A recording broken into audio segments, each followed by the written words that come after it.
que la división de su partido atoró las discusiones ayer. No, claro que no. Al contrario, la decisión de posponer la discusión de la reforma político-electoral y competencia fue una decisión por unanimidad de mi grupo parlamentario. De los 38, los 38 acordaron que no había condiciones para llevar a cabo la discusión el día de ayer y menos el día de ahora, en virtud de que se trata de 5 o 6 instrumentos jurídicos, 5 o 6 leyes.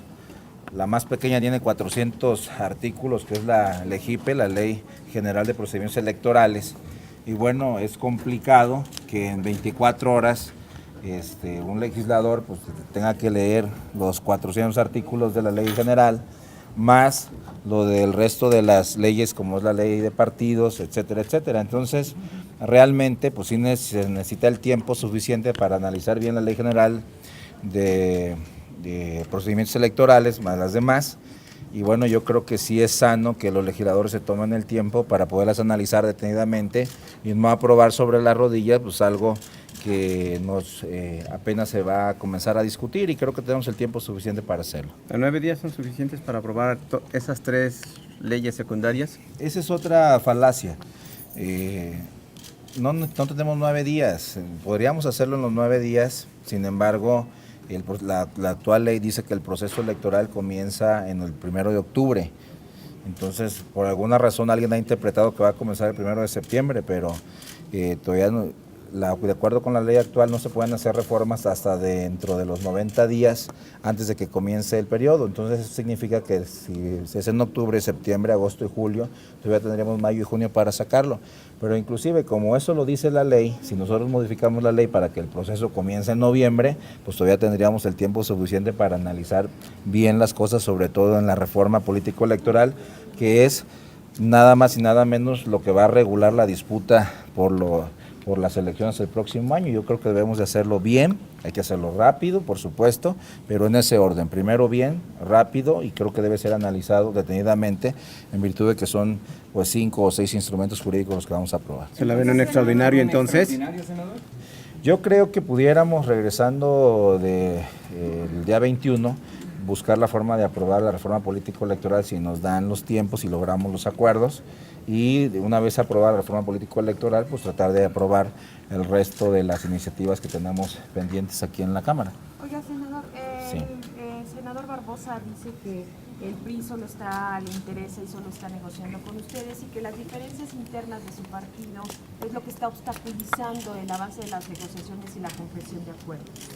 No, les acabo de mencionar, nosotros aprobamos por unanimidad que no estábamos en condiciones de aprobar nada hasta que no la analizáramos adecuadamente. No fue una votación dividida al interior del grupo, al contrario, fue unánime la decisión de posponer la discusión hasta que no tuviéramos todos los documentos, y en virtud que no se han generado ni dictámenes. O sea, un dictamen es el acuerdo que tienen las comisiones al interior del Senado, y al día de hoy no tenemos absolutamente ningún dictamen en materia político-electoral. Lo que tenemos son 3 iniciativas, una presentada por el PRI, otras presentadas por el PAN y otras por el PRD, en las que se tiene que discutir y armar un documento y a partir de ese documento comenzar la negociación con los grupos parlamentarios para ver en qué sí coincidimos de ese documento y en qué no coincidimos. Entonces creo que ese es un primer paso que tenemos que dar. No acuérdense que hay que analizar todos los instrumentos jurídicos que fueron presentados, por eso no se ha generado ningún dictamen y no puedes ir al pleno sin un dictamen, y mucho menos por cuestión de tiempo tratar de generar un dictamen en 24 horas simple y sencillamente para cumplir con una sesión. ¿No hay atorón entonces en las negociaciones de estas reformas? No, de ninguna manera, y en competencia, pues aquí estuvo la subsecretaria de Economía, hemos tenido acercamientos con el gobierno y con los demás partidos políticos para tratar de sacar adelante estas reformas, y bueno, creo que hay la disposición de discutirlas, de acordarlas, instalamos la mesa político-electoral. Nomás que sí necesitamos revisar la información que vamos a discutir dentro de esa mesa, y por supuesto la Comisión de Telecomunicaciones se declaró en sesión permanente, por eso ya no instalamos la siguiente mesa que era la de Telecom, en virtud de que pues ya estaba la comisión de manera permanente instalada. Este frente que forma Cuauhtémoc Cárdenas y Corral en contra de lo de telecomunicaciones por lo de preponderancia y todo eso, ¿qué les dice a ustedes? Bueno, nosotros acordamos que el próximo martes 22 vamos a tener un debate en el grupo parlamentario en el que se va a presentar la opinión del senador Corral, que ya nos la envió por escrito a todos.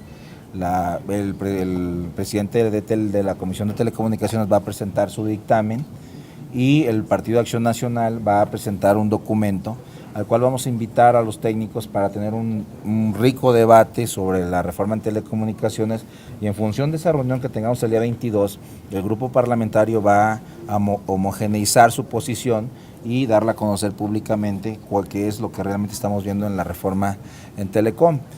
Lo que sí es que no podemos sacar reformas ni por prisas ni por presiones de ningún grupo. Entonces eso implica que si eso se tiene que ir a un periodo extraordinario, pues se tendrá que ir a un periodo extraordinario, ni hablar. Yo creo que lo más importante es hacer las cosas bien que hacerlas rápido. Entonces, ¿van a confrontar el dictamen de Lozano con el documento del Senado? Necesitamos primero ponerle al grupo la posición del Comité Ejecutivo Nacional y conocer cuál es el posicionamiento o el documento que va a presentar la Comisión de Telecomunicaciones, conocer cuál es el documento de Javier Corral y que el grupo parlamentario discuta sobre todos estos documentos para que nosotros tengamos un criterio homogeneizado en el grupo y con este criterio salir a acordar con los demás grupos parlamentarios. En sus términos, senador, las leyes que mandó el presidente Peña a esta Cámara en Telecom preservan el espíritu de la reforma constitucional.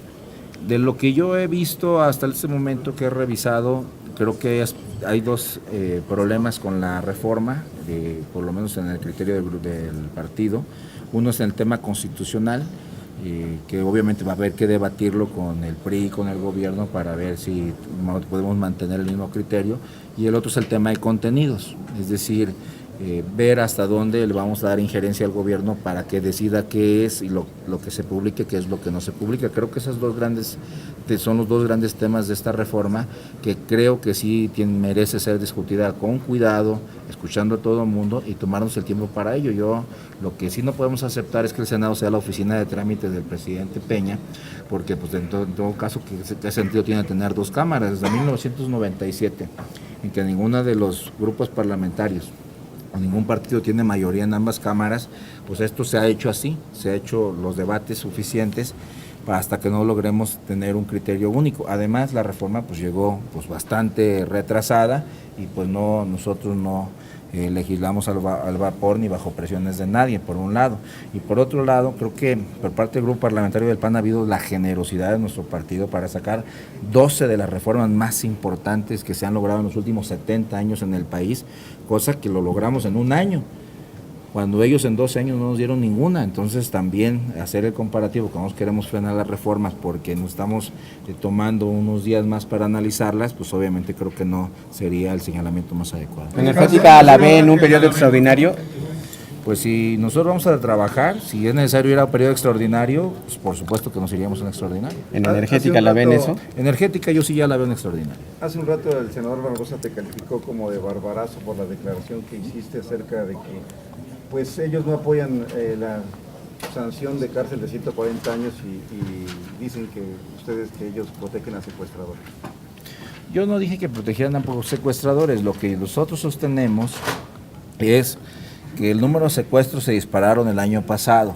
Se fueron, de acuerdo con la organización Alto a Secuestro de Miranda de Wallace, fueron casi 3.200 secuestros. Y en lo que va del año ya van cerca de 400. Coincidimos en que deben de incrementarse las penas cuando se den 4 supuestos. El primer supuesto es cuando el secuestrador torture a su víctima. El segundo supuesto es cuando la mutile, el tercer secuestro es cuando la viole y el cuarto supuesto es cuando la mate.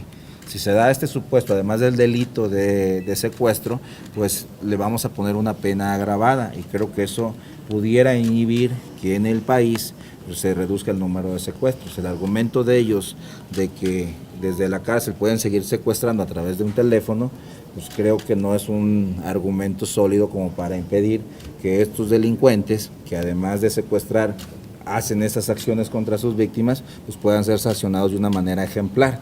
creo que el PRD no coincida nos manda un mal mensaje, porque entonces sí, pues no, ahora sí que no le entendimos qué es lo que realmente quiere defender, porque si lo que tenemos que hacer es defender a la víctima y sancionar al delincuente, pues creo que era el camino correcto el día de ayer y no reventando el quórum como lo hicieron al Pero final. dice el coordinador Barbosa que eso es una salvajada legislativa y es una reforma anticonstitucional.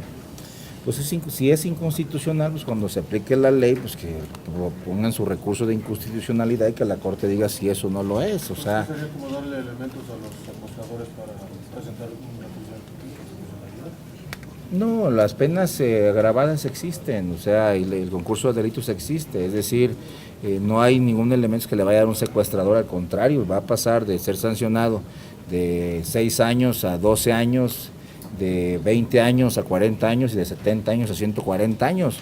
Qué mejor que tenerlos guardados y no soltarlos en la calle muy rápido, porque luego vuelven a reincidir, ¿no? Pero veladamente es una pena vitalicia que no está estipulada en la Constitución. Si por mí fuera la ponía vitalicia o perpetua, lamentablemente cuando le pones perpetua pues ya cambia el término jurídico, pero yo sí creo que a quien secuestra a una persona, la mutila, la viola, la tortura o la mata, pues se le debe aplicar una sanción más grave. En eso debemos de tener coincidencia, ahí no veo la forma en que no lo deseen. Yo entiendo que el conflicto ni siquiera se genera por la posición de la reforma, el conflicto se generó porque ellos señalan que es una parte de la agenda que trae el Partido Verde Ecologista, y como el Partido Verde Ecologista les está quitando algunos puntos porcentuales en términos electorales, lo que quieren es que no lo utilicen como bandera política, que fue el argumento que al final del día estaban sacando. Nosotros podemos coincidir si venía o no venía en la agenda de otro partido, lo que sí vamos a coincidir es que se debe sancionar a quien secuestre y haga este tipo de acciones contra sus víctimas. En Chihuahua ha bajado, creo que hasta un 90% el secuestro por la cadena perpetua. ¿Por qué no pensar en una cosa así si realmente da resultados? De hecho, se tomó el modelo de Chihuahua. En Chihuahua lo único que se cuidó es que no dijera perpetua, sino que fuera vitalicia. De hecho, se va a impulsar en otros estados como Tamaulipas. Pero si lo hacemos de esta manera, como lo estamos planteando en el Código Penal Federal, pues va a aplicar para todos los estados, y creo que eso sería algo muy bueno, sobre todo en este momento en que los delitos se están disparando, sobre todo en materia de secuestros a nivel nacional. Gracias. Gracias.